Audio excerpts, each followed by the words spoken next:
राधे राधे। हरे कृष्णा। आज की हमारी कहानी है टुंडे की दुल्हन। कहानी बड़ी मज़ेदार और रोमांचक होने वाली है। कहानी पसंद आए तो प्लीज़ इसे लाइक और शेयर कीजिए। लाइक के साथ साथ हाइप भी ज़रूर दीजिए। चलिए कहानी शुरू करते हैं। पुराने समय की बात है। एक गांव में चार भाई रहते थे। सबसे छोटे भाई का एक हाथ कटा हुआ था। उसके बड़े भाई उसे टुंडा और टुंडन कहकर मजाक उड़ाते थे। बेचारा दिन रात उनके मजाक का शिकार बनता था। तीनों बड़े भाइयों की शादी हो चुकी थी और उनकी पत्नियां बहुत ही सुंदर थी। वे अपने सुखी जीवन का आनंद लेते थे और टुंडा कुंवारा था। बड़े भाइयों को उसकी शादी की कोई परवाह नहीं थी। एक दिन टुंडा ने सोचा, भगवान उनकी मदद करता है जो अपनी मदद खुद करते हैं। मेरे भाई तो मेरी शादी नहीं करवाएंगे। ऐसा ना हो कि मैं ऐसे ही दुनिया से विदा हो जाऊं। जो खुद का भला नहीं सोचता उसका कोई भला नहीं करता। मुझे खुद ही अपनी शादी के बारे में सोचना होगा। टुंडा ने पैसे पैसे जोड़कर शादी के लिए कुछ रुपए और अपनी दुल्हन के लिए कपड़े और गहने जमा कर रखे थे। एक दिन गांव में एक जवान और सुंदर कुंवारी लड़की की अचानक मौत हो गई। गांव वाले बहुत ही दुखी थे। लड़की को कब्रिस्तान में दफना दिया गया। जनाजे से लौटते समय टुंडा ने सोचा, मैं एक बेकार आदमी हूँ। कोई भी मुझसे अपनी बेटी या बहन की शादी नहीं करेगा। तभी उसके दिमाग में एक अनोखा विचार आया। उसने उसे पूरा करने का फैसला किया। वो तुरंत घर गया। गुप्त जगह से अपने जोड़े हुए रुपए, गहने और कपड़े निकाले। फिर उसने कुछ रुपए देकर कहारों डोली उठाने वालों को बुलाया और उनसे कहा कि तुम लोग तैयार रहना, मेरी शादी हो गई है।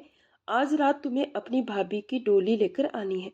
आधी रात को टुंडा कहारों के साथ कब्रिस्तान पहुंच गया। कहार पहले तो हैरान हुए, लेकिन उन्हें पैसे मिले थे, इसलिए वे बिना किसी सवाल के टुंडा के कहने पर सबसे ताजी कब्र खोदने लगे।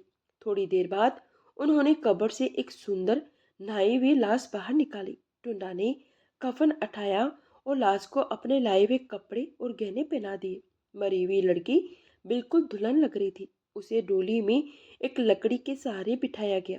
डोली रंगीन रेशमी पर्दों से ढकी हुई थी। दो कहार आगे और दो कहार पीछे हो गए। उन्होंने डोली को कंधे पर उठा लिया। टुंडा सेहरा पहनकर दूल्हा बना और घोड़े पर सवार होकर आगे आगे चल रहा था। सुबह सुबह ये छोटी सी बारात एक गांव के पास से गुजरी। इत्तेफाक से उस गांव के चौधरी की सुंदर बेटी अपनी सहेलियों के साथ सुबह की सैर के लिए खेतों में आई हुई थी। हल्की हवा चल रही थी और ओस से भीगे खेत लहरा रहे थे। चौधरी की बेटी बहुत ही खुश थी। एक तो सुबह का सुहावना मौसम था, ऊपर से उसने एक बारात को आते देखा। दूल्हा घोड़े पर इतराता हुआ आगे जा रहा था। चौधरी के मन में शरारत आई, हम दुल्हन को जरूर देखेंगे। उसने अपनी सहेलियों को साथ लिया और बारात का रास्ता रोककर कहा, अरे जरा डोली नीचे रखो और पर्दा हटाओ, हमें दुल्हन दिखाओ। टुंडा बोला, नहीं, मेरी दुल्हन बहुत ही नाजुक है, बिल्कुल छुई मुई जैसी है। अगर उसे हवा भी लग गई तो वह मर जाएगी। और हाँ, मेरे गुरु ने भी सख्त मना किया है, अगर किसी को दुल्हन दिखाई दी वह मर जाएगी। लड़कियों की जिद और बढ़ गई जब उन्होंने ये अजीब बात सुनी कि दुल्हन सिर्फ देखने से ही मर जाती है। आसपास के कुछ किसान हल चला रहे थे और कुछ खेतों में काम कर रहे थे। जब उन्होंने चौधरी की बेटी को बारातियों से बहस करते देखा तो वे भी वहां आ गए। जब उन्हें पूरी बात पता चली तो सबने एक साथ कहा, अरे ये तो हमने कभी नहीं देखा, ना ही सुना, देखने से दुल्हन मर जाए। फिर वे हंसकर बोले, बाबा, ये हमारे गांव की लड़कियां हैं, अगर दुल्हन देखना चाहती है तो दिखा दो। अगर तुम्हारी दुल्हन मर गई तो इनमें से जिस लड़की पर हाथ रखोगे उसी से तुम्हारी शादी करवा देंगे, उसे तुम्हारे साथ भेज देंगे। ये सुनकर टुंडा गंभीर होकर बोला, अब अपनी बात पर कायम रहना, आदमी की एक जुबान होती है। सबने मजाक में हाँ कर दी। चौधरी की बेटी ने धड़कते दिल से डोली का रेशमी पर्दा हटाया। दुल्हन घूंघट किए हुए बैठी थी। जैसे ही उसने घूंघट हटाया, अरे ये क्या, दुल्हन तो सचमुच मर चुकी थी। ये देखकर टुंडा ने शोर मचा दिया, हाय, इन जालिमों ने मेरी नई नई दुल्हन को मार डाला। मैं कहता रहा लेकिन किसी ने मेरी नहीं सुनी। अब अपना वादा पूरा करो, मुझे रिश्ता दो, मैं तुम लोगों से रिश्ता लेकर ही जाऊंगा। गांव वालों में हड़कंप मच गया। कुछ और रास्ते चलते लोग भी बीच में आए।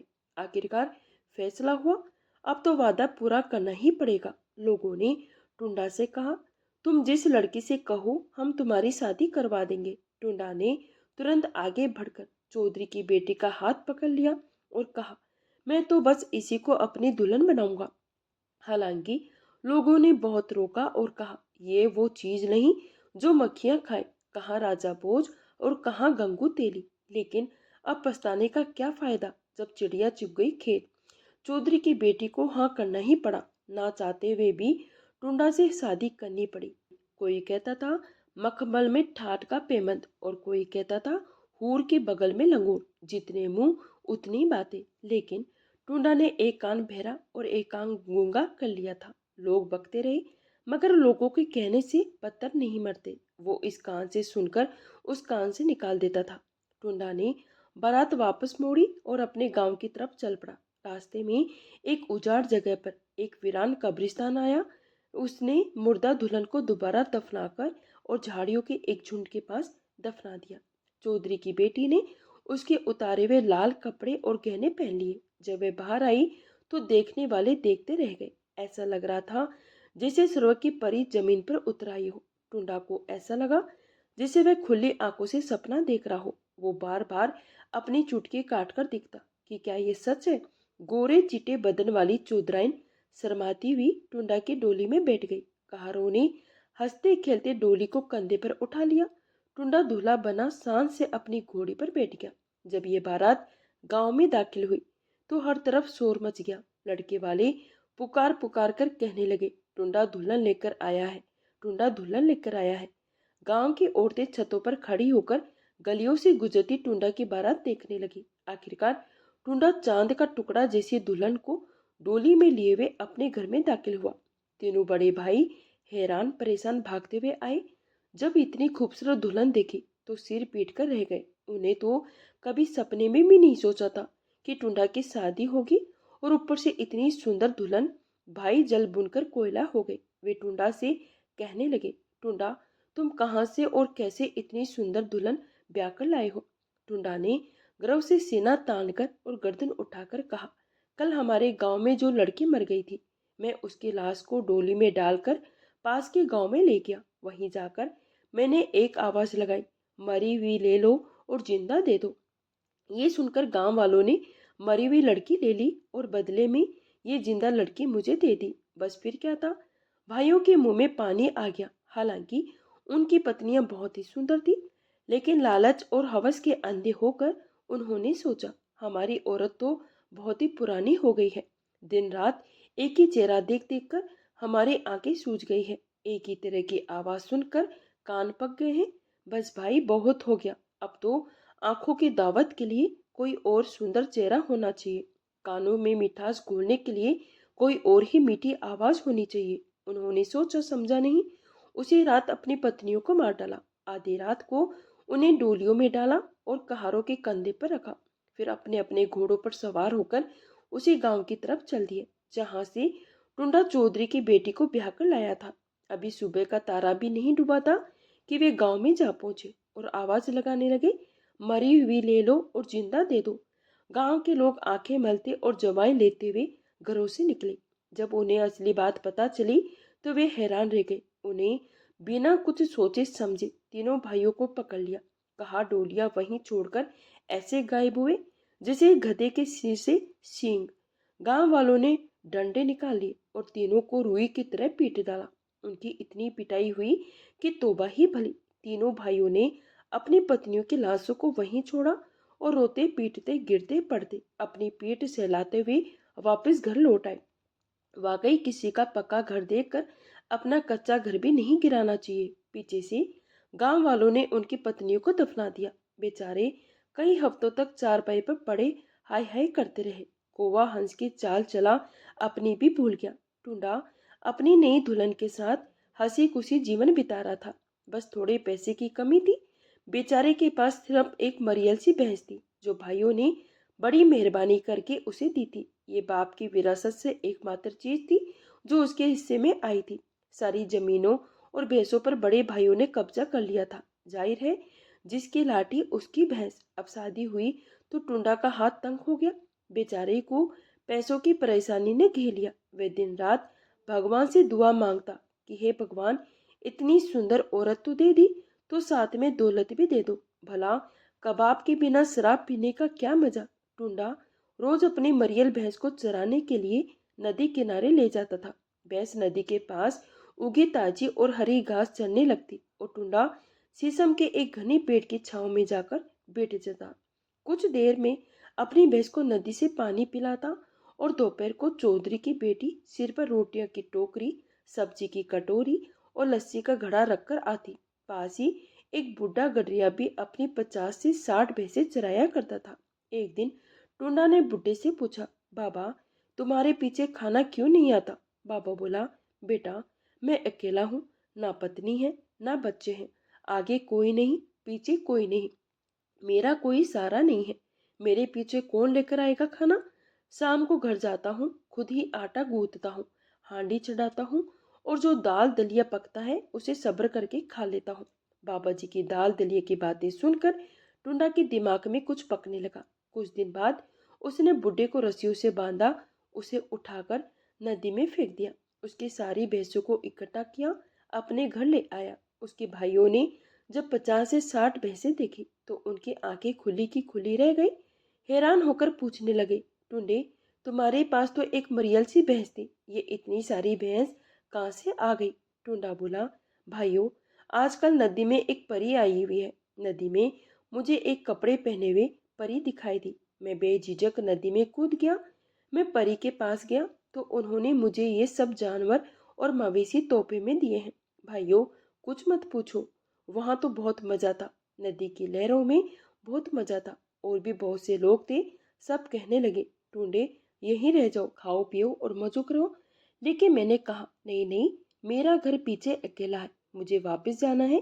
तब परी ने मुझे अपने पास बुलाया और कहा, टुंडन बेटा, यहाँ भगवान का दिया हुआ बहुत कुछ है, ये जानवर साथ ले जाओ।